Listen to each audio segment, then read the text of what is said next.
حضرت ابو ایوب انصاری رضی اللہ تعالیٰ عنہ آپ بیان کرتے ہیں سرکار عالم صلی اللہ علیہ وسلم نے ارشاد فرمایا سب سے افضل صدقہ کنارہ کشی اختیار کرنے والے رشتہ دار پر خرچ کرنا ہے، اس کو صدقہ دینا ہے۔ ہم تو کہتے ہیں وہ تو ساڈے نال کیتی، اسی تے ساری زندگی تینوں بلانا ہی نہیں، ساڈا تے سلسلہ ہی ختم ہو گیا، ساڈا تے تعلق ہی ختم ہو گیا تیرے نال۔ اور پھر کیا یار زندگی ہے، 4 دن کی زندگی ہے، کسی کو نہیں معلوم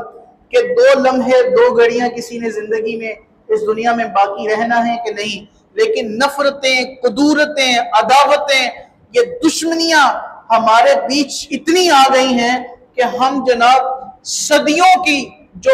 محبت پر مبنی رشتے ہوتے ہیں ان کو 1 منٹ میں تار تار کر کے ختم کر دیتے ہیں اور ان کو ترک کر دیتے ہیں، ان کو چھوڑ دیتے ہیں۔ اور بڑے حاجی صاحب میں نے دیکھے ہیں، بڑے صوفی صاحب دیکھے ہیں، بڑے نمازی پرہیزی حضرات بھی دیکھے ہیں جو سال بیت گئے،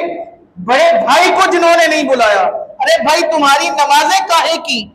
تمہارے حج کرنے کہاں کے، اور تمہارے صدقہ و خیرات کہاں کے، جبکہ بڑا بھائی جس کو اللہ نے باپ کا درجہ دیا ہے، جس کو اللہ نے باپ کا رتبہ دیا ہے، اس کو تو نے سالوں سے نہیں بلایا۔ اللہ کا یہ حکم نہیں ہے، رسول اللہ صلی اللہ علیہ وسلم کے دین کا مزاج نہیں ہے۔ حضور نے تو ہمیں یہ تعلیمات نہیں دی، حضور نے تو ہمیں یہ نہیں سکھایا۔